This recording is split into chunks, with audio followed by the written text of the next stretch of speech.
Thank you guys for being here. Obviously, still disappointed with what occurred on Saturday, but like I told you guys post-game, I know our guys played hard and gave everything they had. We obviously fell up short. Lack of execution, lack of a lot of things that we can continue to get cleaned up. But immediately, even following that game that night, found a way to watch the film and learn from it and get it to notes and then go ahead and start preparing for Temple. A short week. We know what's at stake here this Friday. We know how hard it is to play at Temple. I've been a part of a lot of those games. Their quarterback, E.J. Warner, is number 5 in the country in yards per game passing. And when he's healthy, it's a different offense. They've been very successful. We also know last year playing them, it was a 3-0 ball game, almost going into the fourth quarter. So it's going to be a tough test for us. Our guys are 1,000% focused on Temple and got the blinders on and just trying to find ways to get better. Good practice today. We're looking forward to getting up there, spending Thanksgiving with my family, which is this football program, and these guys that are so wonderful and find ways to go 1-0 today and the rest of this week. Well, how important are your locker room leaders after a loss like Saturday? Yeah, absolutely. And as I mentioned post-game, the guys should have been frustrated. They should have been hurt, and if they're not, then they didn't put enough in. And I think you guys that have been around the program on a day-to-day basis, our guys work hard. They really do, and every head coach thinks their guys work hard and care. And I've been saying this all along. There's something unique about this group, and though we didn't get to the championship game, and our ultimate goal was to compete and win the championship, the guys have fought their tails off all season. They pour into this, so there's obviously the frustration, the hurt, but they knew they quickly had to bounce back. And they're a resilient young group, and I think we've seen that in game, right? I can always talk to you guys, hey, they're resilient, they care, they love it. And the only way you guys get to see it, the only way the fans get to see it is by the display of the actions on game day. And I think we've been able to see that all season long. And so the leaders in the locker room have been great. They said, Coach, what do we need to do? How do we need to get our focus? And they've bought in, and they've continued to push. And, if I'd just finished up a practice where it wasn't spirited, where the guys were holding their heads down and still beat up, then it would have been a bad deal. And that's my job to find ways to inspire and to motivate. But they're self-motivated, and they understand what's at stake, and that's pleasing. And it comes from the young men in our locker room, the culture we've had, the leaders, and that's been so important for our success this year. And I always say this, right? In wins, you don't ever want that win to beat you the next week, right? We've seen guys get so caught up on a win, they get hung over, and it ends up beating them the next week. Same with losses, right? It's very easy to sulk in a loss and say, well, all right, the season isn't what we wanted. Let's go ahead and pack up our stuff. Let's enjoy Thanksgiving and figure out what bowl game we're playing in. But that's not this group. They're hungry. They're ready to compete, and that's what we're made of. But 100% of the credit goes to the young men in the locker room for that mindset. What do you say to motivate them and continue to have that focus when that you do fall short of that ultimate goal, but there is something to still play for? Yeah, it's the game of football. They're ultimate competitors, which is I'm so fortunate because we got a bunch of guys that compete. We've got a locker room full of guys that want to win football games, that want to get better, that come out with a spirit of practice like, okay, what do we need to do to continue to work? And that's unusual because this day and age in college football, a lot of coaches, they've either lost their locker room, guys have folded it up and said, hey, that's not what the result we wanted. But these guys have been great. And so I've just talked to them about, hey, the next day, let's get better today. Let's find ways. And generally that's enough. I'm not in there waving the towel, but we have fun at practice. We make the most of it. We work hard to understand how important it is to win this game. And I have talked to him about it, and it was brought to my attention, right, that in the history of the program, 108 years of Memphis football, only 9 teams have ever won 9 games or more. And so to me, right, like if they can go down and as one of the top 10 teams in winning game history in this program, that's huge. It's something the seniors, I think, can hang their hat on.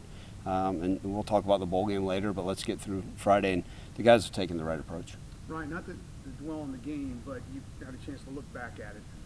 The sequence in which you were down 3 and unfortunately had 3 penalties was a big sequence in the game. Yeah. What happened on those plays? If you could talk specifically about the illegal, ineligible player downfield. You had Legal formation on the legal punt. formation, and there was another penalty. Can you kind of explain that in detail? What happened? Yeah, absolutely. So, putting together a drive, you're exactly right. That was I put that penalty on me on the illegal man downfield. It's a play that we've run. And like I said, post game, even when I was the offensive line coach, for 8 years we'd only been called downfield 3 times. And this year, I think there seem to be. This is nothing on the officials. They just are calling it a little bit more. And I'm not here to sit there and question the call, but we got called for legal man downfield on an explosive play. Obviously, that sets you back, and when you're facing a good team like that, it's hard to play back behind the sticks. A 1st and 25 instead of a 1st and goal at the 15 or first and 10 at the 15 or in the red zone. And then we had that amazing punt and catch by Jamari Hawkins on the pooch punt to pin him on literally the 6-inch line. That's a game-changing play. It's very hard to drive the field 99.5 yards, and unfortunately Jamari was not lined up on the line of scrimmage. So it was an illegal formation, and then the next play we punted, we had to repunt, and Simeon Blair, one of our best players, they called him for an unnecessary roughness, and so that sequence of penalties is could have changed obviously what happened. And we've got to get that cleaned up. We've been a pretty clean team as far as penalties go, right? I think we're bottom, since I've been the head coach, we've been bottom 20 in least amount of penalties called, against us. The guys play pretty clean, but those are things that, man, you change it. Maybe it's a difference in the ballgame, and we harp on it, we show them, and our guys know, and it's amazing because sometimes those penalties occur on the biggest plays or by some of your most players you count on the most. I asked Seth this post-game Saturday. You guys have already won more games than you did the previous 2 years. Could have your first 10-win season since 2019. I know it hurts right now. Do you feel like you guys are close as a program to where you want to be? Where we want to be is ultimately winning championships, and I've said that, and I always said, the minimum expectation is to go to bowl games, and it's an awesome. And I think I mentioned this, Matt, about a month ago. Like, I don't want to ever lose sight of the fact that we're going to our 10th bowl game. That's pretty cool for the history of this program. Then you look at the company that's kept with that. Those are some elite programs that have been up there, and I take great stake in understanding the importance of that. But then, we'll look at the record at the end of the season, and I know the question's going to be asked, Friday after the game, hey, was it a successful regular season? But, look, the goal was to win the championship. We fell short of it. But we're not going to be a woe is me team and feel sorry for ourselves. The hurt, it's there, but man, you can't sit there. Just like I remember games from 24 years ago. If those things affect me now, then I'm in trouble. But it's just like everybody's scars in their life, right? They make you better, and we'll learn from that one and great focus. But I've been appreciative of Seth and all those other guys just saying, okay, let's just stack days, let's stack the wins and figure it out when it's all said and done. But just proud of their focus and just saying, look, we understand the records, we understand those things, and I will never be satisfied. You're never, as a head coach, you're never satisfied. I mean, you hear about these. I've never gone undefeated other than in high school, and you're never satisfied. You can win a game by 42 points, and it's our job is to find the mistakes, and harp on the really good things that we're doing this year. But until we win that championship, I'll say that I've got a lot more work to do. What have those conversations been like with the leaders of this team after the disappointment? And then it's a short weekend, you got to play on the road, like just all that stuff. It's the buy-in. You guys, Jonah, have heard me use the term all in, and as I mentioned earlier, like my worry would be if we went out there and guys were showing up late this morning, guys weren't energized at practice, guys, seeing guys go in the portal. That's what's happening at some of these other places, and the leaders are great. They're like, man, coach, let's go. And they know they don't have to worry about me, right? I'll be bright-eyed and bushy-tailed, and it's just making sure, but I didn't have to be a rah-rah or any of that stuff. They're as balled in as I've ever seen, which is phenomenal.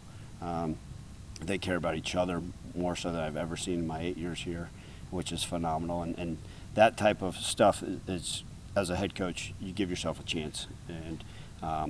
But they know, right? And when I get to stand in front of them and speak a message of here's what we need to do and here's what it needs to look like, and then you get to hear it in the locker room and then you hear it out on the field by some of the guys, it's like, man, it really, you come to appreciate those leaders and what they meant to this program, and that their buy-in's still there. Coach, you mentioned on your TV show 2 weeks ago that going to Eastern Time would be a big adjustment to Temple the next weekend? Has those adjustments been made?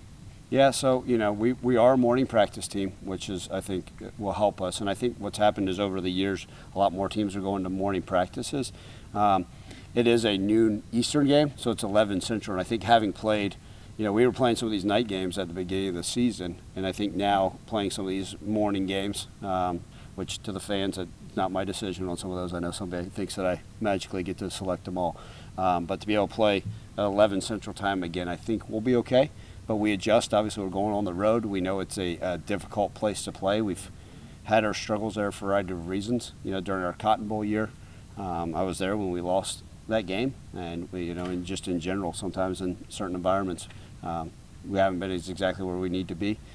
But our guys will adjust to the time zone difference, and they do a great job of that preparation. And it starts all week by getting up and going playing football every morning.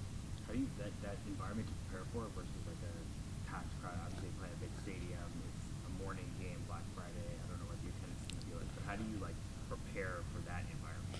So we do talk about it. I don't try to hide from the fact. Even when we played in Charlotte, they had a nice crowd and a nice stadium, but it's a smaller venue than sometimes we've been used to playing in. And I show them. I say, hey, here's what the crowd looked like at the last home game. So our guys are prepared. I think it's my job as a coach to prepare our guys to the best of our ability of, hey, this is what the environment's going to look like. You go somewhere, I told them, hey, in Charlotte, the student section is going to be right behind us. They're going to be yelling at you. They're going to call you. They're going to know who your girlfriend is. They're going to be calling you all sorts of names. No different than when we go play, in St. Louis, right? Hey, guys, here's what the dome looks like. Here's the locker room that I recall. We're going to get there a day early, but, this is what the turf looks like. Here's where the clocks are. And if you guys had the chance that you came out to practice this morning and you got to see, we actually painted our fields to look just like the Eagle Stadium does for Temple games. So what they have is they actually have the NFL numbers, and then they've got the college numbers as almost tick marks, as almost like side hashes.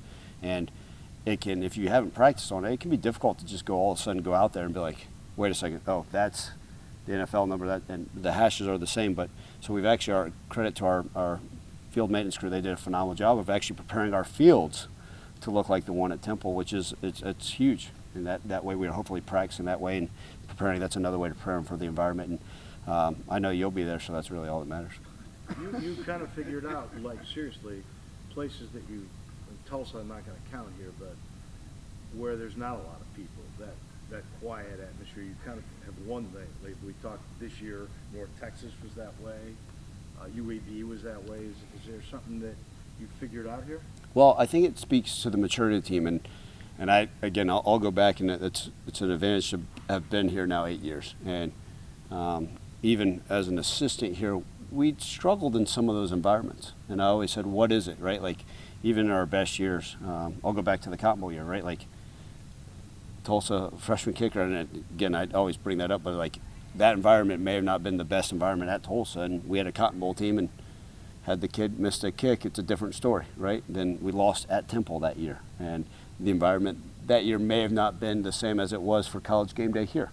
And we're so fortunate because we got an awesome fan base here. We got a wonderful stadium, so the home environment's always electric. It's always phenomenal, and the credit to the students, they've been amazing this year. But then you go on the road, so you try to prepare them. And I think part of that is a mature team, right? Because if you're motivated by the external factors like so many of us are, whether you're 18, 43, that's a natural thing. But we try to get our guys, don't worry about that stuff. In between the white lines, whether we put the ball down on get well, when we go play, at the Dallas Cowboys Stadium, or we get to go play where the Eagles play, right? Wherever it is, we're just playing football. And so let's block that out. And I think the guys have done a nice job, and I credit them for having that focus. And sometimes it's not easy based off of the environment, but credit to the guys' maturity, and we continue to try to prepare them for that. Good or bad, right? Sometimes you're preparing for crowd noise, and sometimes our cowbells, and sometimes you're preparing for, hey, let's not play any music. There's going to be nobody there, and let's go figure this thing out. So will it be a big team turkey dinner on Thursday? So what we've got planned is, you guys already know I'm going to eat big regardless, right? Even if it's whatever they're serving for lunch. So what we're going to do is Thursday, we're going to have a huge Thanksgiving feast here for lunch. And then we're going to load the airplane, and I'm sure everybody will be asleep. but we're going to have a massive Thanksgiving lunch here, okay? And then we'll get there. And because it is the night before game, had it been a night game, we probably would have had a big Thanksgiving meal at the hotel, but what we're going to do is our normal night before pregame ritual. We don't need guys, especially myself, right, like loading up on extra pumpkin pie and whipped cream and all those other things. So if I can't help myself, I'm sure the players can't. So we're just going to keep it there at the lunch, let them load up on a heavy lunch of Thanksgiving, and then do our normal pre-night before game, especially with it being an early kickoff. Go Black Friday shopping if you guys win. Will I be going Black Friday shopping if I win? Team. Oh, sure. Yeah. I mean, Matt, I know it's hard to believe I'm not much of a shopper. I'm sure the guys are. But yeah, I mean, I'll probably give them Saturday off, and so maybe on the flight home, if we get home in time, they can go Black Friday shopping. But you guys know me, I'm a hermit, so that means I just will probably come back to my office on Black Friday, and maybe you can send me some good deals or something I can buy. Maybe you guys got to let me figure out. Doing some shopping, we'll figure that out. But usually, other people point me in the right direction of what's good to go. Thanks, Ryan. Thanks, guys.